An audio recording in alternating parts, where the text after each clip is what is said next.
저는 지방의 중소도시에 있는 교회를 섬기고 있는 김정호 집사입니다. 교회가 설립된 지 35년, 저는 그중 20년을 이곳에서 보냈으니 교회 역사의 절반 이상을 함께한 셈입니다. 그동안 크고 작은 일들이 많았지만 지금처럼 교회 전체가 흔들린 적은 없었습니다. 모든 것은 3개월 전 담임 목사님이 갑작스럽게 사임을 발표하면서 시작되었습니다. 목사님은 15년간 우리 교회를 섬겨주셨는데 건강상의 이유로 더 이상 목회를 계속할 수 없다고 하셨습니다. 교인들은 모두 충격에 빠졌습니다. 아직 60세도 되지 않으신 목사님이 갑자기 사임한다니 정말 예상치 못한 일이었습니다. 당회에서는 즉시 새로운 목사님을 청빙하기 위한 준비에 들어갔습니다. 청빙위원회가 구성되었고 저도 집사대표로 참여하게 되었습니다. 처음에는 모든 것이 순조로울 것이라고 생각했습니다. 우리 교회는 그동안 큰 갈등 없이 잘 운영되어 왔고 교인들 간의 관계도 대체로 화목했으니까요. 하지만 청빙위원회 첫 모임에서부터 분위기가 예사롭지 않았습니다. 장로님들 사이에서도 의견이 갈리기 시작했습니다. 이성규 장로님은 젊고 역동적인 목사님을 모셔야 합니다고 주장하셨고, 박영수 장로님은 경험이 풍부하고 안정적인 분을 모셔야 합니다고 맞섰습니다. 요즘 젊은 세대들이 교회를 떠나고 있습니다. 우리도 변화해야 합니다. 이성규 장로님의 목소리에는 절박함이 묻어 있었습니다. 아닙니다. 변화도 좋지만 너무 급진적이면 기존 교인들이 혼란스러워할 수 있습니다. 우리는 안정을 택해야 합니다. 박영수 장로님도 물러서지 않았습니다. 저는 가운데서 조화를 이루려고 노력했지만 이미 두 진영의 대립 구도가 형성되어 있었습니다. 그리고 이 갈등은 점점 교인들에게까지 번져나가기 시작했습니다. 교회는 서서히 두 개의 진영으로 나뉘어졌습니다. 한쪽은 혁신파로 불리는 그룹이었습니다. 주로 40대 이하의 젊은 교인들과 청년부, 그리고 일부 장년들로 구성되어 있었습니다. 이들은 이성규 장로님을 중심으로 뭉쳐 있었고 젊고 진보적인 목사님을 원했습니다. 다른 한쪽은 보수파로 불리는 그룹이었습니다. 주로 50대 이상의 기존 교인들과 권사님들, 그리고 박영수 장로님을 따르는 사람들이었습니다. 이들은 전통적이고 경험이 풍부한 목사님을 원했습니다. 처음에는 단순한 의견 차이 정도로 여겨졌습니다. 하지만 시간이 지날수록 갈등은 깊어져만 갔습니다. 교인들은 서로 다른 모임을 만들어 자신들의 의견을 관철시키려고 했습니다. 혁신파는 미래위원회라는 이름으로, 보수파는 전통수호위원회라는 이름으로 각각 모임을 가졌습니다. 저는 양쪽 모임에 모두 참석해 보려고 했습니다. 하지만 그럴수록 더욱 곤란한 상황에 처하게 되었습니다. 혁신파에서는 집사님은 우리 편이시죠? 라고 물었고, 보수파에서는 집사님도 저쪽과 한 통속입니까? 라고 의심의 눈초리를 보냈습니다. 특히 힘들었던 것은 가족 내에서도 의견이 갈렸다는 점이었습니다. 제 아내는 보수파 성향이었고 대학생인 딸은 혁신파를 지지했습니다. 집에서도 이 문제로 자주 언성이 높아졌습니다. 아빠, 이제는 변화할 때예요. 우리 교회가 너무 고리타분해서 친구들도 오기 싫어해요. 딸의 말에는 일리가 있었습니다. 하지만 전통도 소중한 거예요. 무작정 새로운 것만이 좋은 건 아니지요. 아내의 말도 틀리지 않았습니다. 저는 가운데서 중재하려고 했지만 오히려 양쪽 모두에게서 미움을 받게 되었습니다. 2달간의 공모 기간이 끝나고 드디어 목사님 후보자들이 결정되었습니다. 총 3분의 목사님이 후보로 올라왔습니다. 첫 번째는 조영민 목사님이었습니다. 35세의 젊은 목사님으로 신학대학원을 우수한 성적으로 졸업하시고 해외에서 선교 경험도 쌓으신 분이었습니다. 현대적인 예배 스타일을 선호하시고 SNS를 적극 활용하는 목회관을 가지고 계셨습니다. 혁신파들이 강력하게 지지하는 후보였습니다. 두 번째는 김대호 목사님이었습니다. 55세로 25년간의 목회 경험을 가지고 계셨습니다.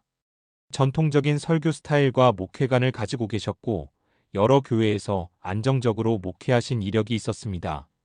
보수파들의 확고한 지지를 받고 계셨습니다.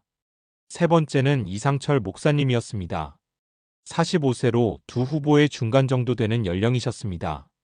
전통과 현대를 조화시키려는 목회관을 가지고 계셨고, 나름대로 균형 잡힌 시각을 보여주셨습니다. 하지만 아이러니하게도 양쪽 진영 모두에게서 큰 지지를 받지 못했습니다. 각 후보자들이 설교하는 날이 되었습니다. 교회는 그 어느 때보다 긴장감이 흘렀습니다. 조영민 목사님이 설교할 때는 젊은 교인들의 눈이 반짝였지만 나이 든 교인들은 어색해했습니다. 김대호 목사님이 설교할 때는 그 반대였습니다. 이상철 목사님의 설교에는 모두가 무덤덤한 반응을 보였습니다. 설교를 듣고 나서 교인들의 의견은 더욱 극명하게 갈렸습니다. 혁신파는 조영민 목사님이 아니면 안 됩니다고 주장했고, 보수파는 김대호 목사님 외에는 생각할 수 없습니다고 맞섰습니다. 이상철 목사님을 지지하는 사람은 거의 없었습니다. 청빙 투표일이 다가오면서 교회 내 갈등은 절정에 달했습니다. 양쪽 진영은 각각 자신들의 후보를 지지하는 운동을 벌였습니다. 교회 로비에서는 서로 다른 유인물들이 배포되었고, 교인들은 서로를 설득하려고 애썼습니다. 김 집사님, 이번에는 정말 중요한 선택입니다. 우리 교회의 미래가 달려 있습니다. 이성규 장로님이 저를 따로 부르셨습니다. 조영민 목사님이 아니면 우리 교회는 계속 침체에서 벗어날 수 없습니다. 그 다음 날 박영수 장로님도 저를 찾아오셨습니다. 정호 집사님, 교회의 안정이 가장 중요합니다. 김대호 목사님 같은 경험 많은 분이 와야 우리 교회가 흔들리지 않습니다. 양쪽에서 모두 저에게 압력을 가했습니다.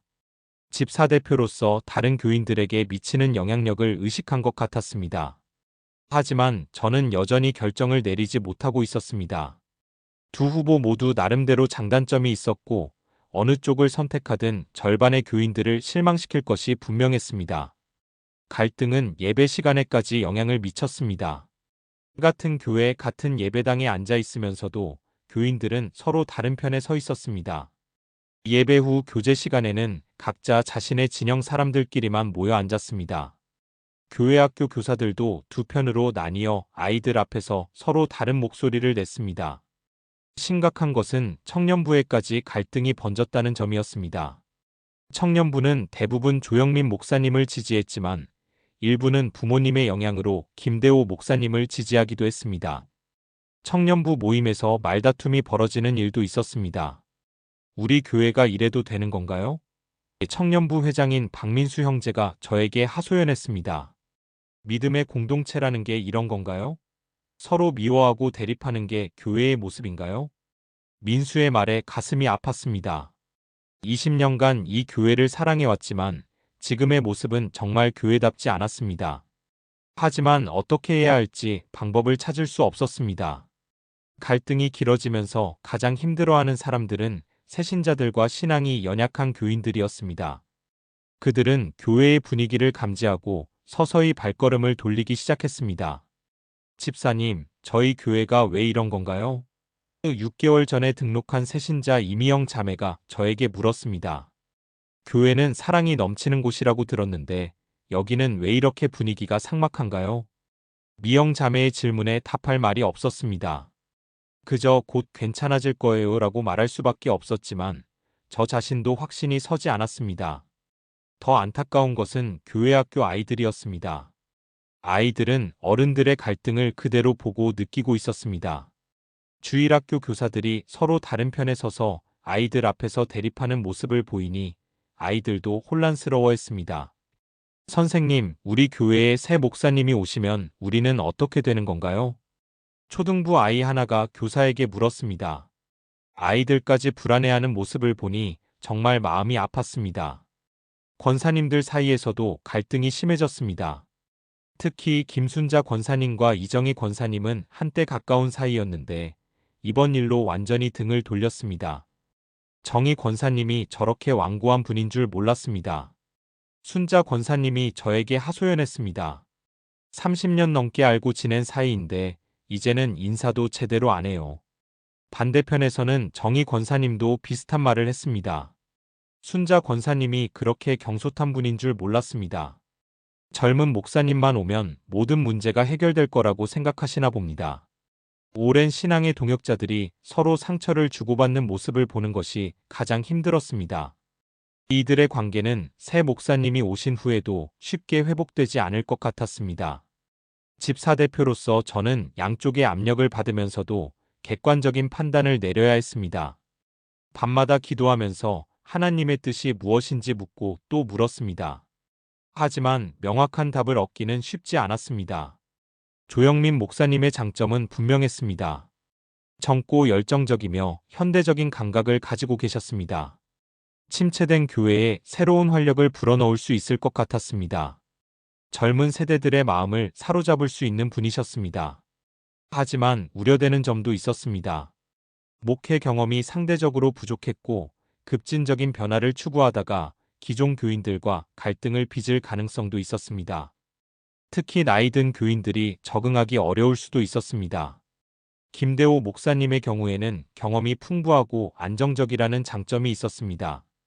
기존 교인들이 편안해할 것이고 교회 운영에 있어서도 실수할 가능성이 적을 것 같았습니다. 하지만 젊은 세대들에게는 매력적으로 느껴지지 않을 수 있었습니다. 변화에 대한 의지도 상대적으로 약할 것 같았고 교회의 성장 동력을 찾기 어려울 수도 있었습니다. 이상철 목사님은 두 후보의 절충안이라고 할 수 있었지만 그렇기 때문에 오히려 특색이 없어 보였습니다. 양쪽 모두를 만족시키려다가 결국 아무도 만족시키지 못할 가능성이 높았습니다. 고민에 고민을 거듭한 끝에 저는 한 가지 결론에 도달했습니다. 목사님의 선택도 중요하지만 더 중요한 것은 교회의 화합이라는 것이었습니다. 아무리 좋은 목사님이 오셔도 교회가 분열되어 있다면 제대로 된 목회를 할 수 없을 것이었습니다. 청빙 투표 전날 저는 특별 기도회를 제안했습니다. 갈등으로 상처받은 교회를 하나님께 맡기고 하나님의 뜻을 구하는 시간을 갖자는 것이었습니다. 처음에는 양쪽 진영 모두 부정적인 반응을 보였습니다. 하지만 목사님 청빙이라는 중요한 일을 앞두고 기도하는 것이 당연하다는 논리를 펼치며 설득했습니다. 기도회에는 생각보다 많은 교인들이 참석했습니다. 혁신파와 보수파가 한자리에 모인 것은 오랜만이었습니다. 분위기는 여전히 어색했지만 기도하는 동안만큼은 갈등을 잠시 내려놓는 것 같았습니다. 하나님, 우리 교회에 하나님의 뜻에 합당한 목사님을 보내주세요. 박영수 장로님의 기도 소리가 예배당에 울려 퍼졌습니다. 하나님, 우리가 서로 사랑하는 마음으로 이 일을 결정할 수 있게 해주세요. 이성규 장로님도 기도했습니다. 김순자 권사님과 이정희 권사님도 나란히 앉아서 기도했습니다. 오랜만에 보는 평화로운 모습이었습니다. 기도회가 끝나고 나서 분위기가 조금 누그러진 것을 느낄 수 있었습니다. 완전히 화해한 것은 아니지만 적어도 서로를 향한 적대감은 줄어든 것 같았습니다. 내일 투표에서 어떤 결과가 나오든 우리는 하나님의 뜻으로 받아들이고 화합해야 합니다. 제가 마지막에 한 말에 많은 교인들이 고개를 끄덕였습니다. 드디어 청빙 투표일이 되었습니다. 교회는 아침부터 긴장감이 감돌았습니다. 투표는 당회원과 교인들이 참여하는 방식으로 진행되었습니다. 투표 전에 각 후보자들이 마지막 인사말을 했습니다. 조영민 목사님은 교회의 미래를 위해 최선을 다하겠습니다고 말씀하셨고, 김대호 목사님은 교회의 안정과 성장을 위해 섬기겠습니다고 하셨습니다. 이상철 목사님은 모든 세대가 함께하는 교회를 만들겠습니다고 약속하셨습니다. 투표가 시작되었습니다. 한 명씩 투표함에 표를 넣는 교인들의 표정은 진지했습니다. 누군가는 확신에 찬 모습이었고, 누군가는 여전히 고민하는 듯 했습니다. 제 차례가 되었습니다. 투표용지를 받아들고 한참을 고민했습니다. 3명의 후보 모두 나름대로 장점이 있었습니다. 하지만 이제는 결정을 내려야 할 때였습니다. 마침내 저는 한 후보에게 표를 던졌습니다. 그것은 개인적인 선호보다는 교회 전체의 화합을 고려한 선택이었습니다. 모든 투표가 끝나고 개표가 시작되었습니다. 결과를 기다리는 동안 교회는 조용했습니다. 모든 사람들이 숨을 죽이고 있었습니다. 개표 결과는 모두의 예상을 뒤엎었습니다. 1차 투표에서 과반수를 얻은 후보가 없어서 결선 투표를 해야 하는 상황이 되었습니다. 그런데 놀랍게도 결선 투표에 오른 두 후보는 조영민 목사님과 이상철 목사님이었습니다. 김대호 목사님이 3위로 탈락한 것이었습니다. 보수파는 충격에 빠졌습니다. 자신들이 확고하게 지지한 김대호 목사님이 결선에도 오르지 못했다니 믿을 수 없다는 표정이었습니다. 이상철 목사님에게 표를 던진 사람들이 누구인지 알겠습니다. 박영수 장로님이 쓴웃음을 지으며 말했습니다. 결국 중도파들이 판을 뒤엎은 거군요. 사실 저도 이상철 목사님에게 투표했습니다. 두 진영의 갈등을 보면서 화합할 수 있는 길은 절충안밖에 없다고 판단했던 것입니다. 저처럼 생각한 사람들이 생각보다 많았던 것 같습니다. 결선 투표는 일주일 후로 연기되었습니다. 그 일주일 동안 분위기는 또다시 달아올랐습니다. 혁신파는 이상철 목사님을 견제하기 위해 더욱 단결했고, 보수파는 김대호 목사님이 탈락한 상황에서 차라리 이상철 목사님을 지지하는 쪽으로 돌아섰습니다. 적어도 이상철 목사님은 조영민 목사님보다는 낫습니다. 보수파의 한 교인이 말했습니다. 나이도 있고 경험도 어느 정도 있으시니까요. 반대로 혁신파에서는 당황했습니다. 자신들이 확실히 이길 것이라고 생각했던 구도가 완전히 바뀐 것이었습니다. 이상철 목사님은 우리가 원하는 변화를 가져다 주실 수 있을까요? 청년부 교인들이 걱정했습니다. 결선 투표를 앞둔 주일 설교 시간에 담임 목사님 부재로 설교를 맡게 된 이성규 장로님이 특별한 말씀을 전했습니다. 사랑하는 교우 여러분, 지난 몇 달간 우리 교회에 어려운 일들이 있었습니다. 새로운 목사님을 모시는 과정에서 우리는 서로 다른 의견을 가지게 되었고, 때로는 갈등도 있었습니다. 하지만 우리가 잊지 말아야 할 것은 우리는 모두 한 하나님을 섬기는 형제자매라는 것입니다. 장로님의 말씀은 계속되었습니다. 누가 당선되든 그분은 하나님께서 우리에게 보내주신 목자입니다. 우리는 마음을 하나로 모아 그분을 섬기고 따라야 합니다. 그리고 그보다 더 중요한 것은 우리가 서로 사랑하고 용서하는 것입니다. 설교를 들으면서 많은 교인들의 눈에 눈물이 맺혔습니다. 저도 마찬가지였습니다. 이성규 장로님의 말씀은 제 마음을 울렸습니다. 저 역시 눈물을 훔치며 그의 진심에 고개를 끄덕였습니다. 지난 몇 달간의 혼란과 아픔이 주마등처럼 스쳐 지나갔습니다. 이 모든 고통 속에서 우리는 과연 무엇을 배웠던가? 우리는 결국 한 공동체였다는 가장 기본적인 진리를 다시금 깨달았던 것입니다. 결선 투표가 진행되는 일주일 동안 교회는 이전과는 다른 미묘한 평화가 감돌았습니다. 혁신파와 보수파의 극심했던 대립은 장로님의 설교와 저의 제안으로 이뤄진 특별 기도회를 통해 조금은 누그러진 듯 했습니다. 서로를 향한 날선 비난 대신 조용히 기도하고 숙고하는 분위기가 형성되었습니다. 저 역시 투표함 앞에 서서 마지막까지 깊이 고민했습니다. 어느 후보를 선택하든 나머지 절반의 성도들에게는 아쉬움이 남을 터. 하지만 이제는 단순히 개인의 선호나 진영, 논리를 넘어 교회의 진정한 화합과 회복을 위한 선택을 해야 했습니다. 마침내 투표가 끝나고 개표가 시작되었습니다. 모두가 숨을 죽이고 결과를 기다리는 가운데 발표된 최종 결과는 모두의 예상을 뛰어넘는 것이었습니다. 이상철 목사님이 새로운 담임 목사님으로 청빙되신 것입니다. 그는 과반수를 득표하며 혁신과 보수 사이에서 중도를 지향하던 저와 같은 성도들의 염원이 반영된 결과였습니다. 보수파 성도들은 김대호 목사님이 탈락한 것에 아쉬워했지만 적어도 조영민 목사님이 아닌 이상철 목사님이 오신 것에 안도하는 분위기였습니다. 혁신파 성도들은 자신들이 원하던 조영민 목사님이 아니어서 다소 실망했지만 이상철 목사님이라면 그래도 변화의 물꼬를 틀 수 있을 것이라는 희망을 품는 듯 했습니다. 아이러니하게도 양쪽 모두에게서 전폭적인 지지를 받지 못했던 이상철 목사님이 오히려 화합의 상징이 된 순간이었습니다. 새로운 담임 목사님으로 이상철 목사님이 오신 후 교회는 서서히 안정을 찾아갔습니다. 그는 취임 설교에서 저는 혁신파도 보수파도 아닌 오직 그리스도의 길을 따르는 목회자가 되겠습니다. 모든 성도가 한마음으로 사랑하며 주님의 몸된 교회를 세워가는데 저의 모든 것을 바치겠습니다라고 고백하셨습니다. 그의 진심 어린 고백은 상처받은 성도들의 마음을 위로했습니다. 이상철 목사님은 취임 후 가장 먼저 화합과 치유에 힘썼습니다. 그는 혁신파와 보수파의 장로님들을 따로 만나 경청하고 두 진영의 대표들과 함께 식사하며 대화의 물꼬를 트셨습니다. 또한 갈등으로 인해 교회를 떠났던 성도들에게 일일이 전화를 걸어 위로하고 다시 교회로 돌아오기를 권유했습니다. 처음에는 냉담했던 반응들도 있었지만 목사님의 진심과 끊임없는 노력에 감동하여 하나둘씩 돌아오기 시작했습니다. 이미영 자매도 다시 교회로 돌아왔고 밝은 얼굴로 예배를 드리는 모습을 보니 제 마음이 뭉클했습니다. 교회는 이제 과거의 아픔을 통해 큰 교훈을 얻었습니다. 우리는 더 이상 숫자에 연연하지 않고 겉으로 보이는 성장에만 집착하지 않게 되었습니다.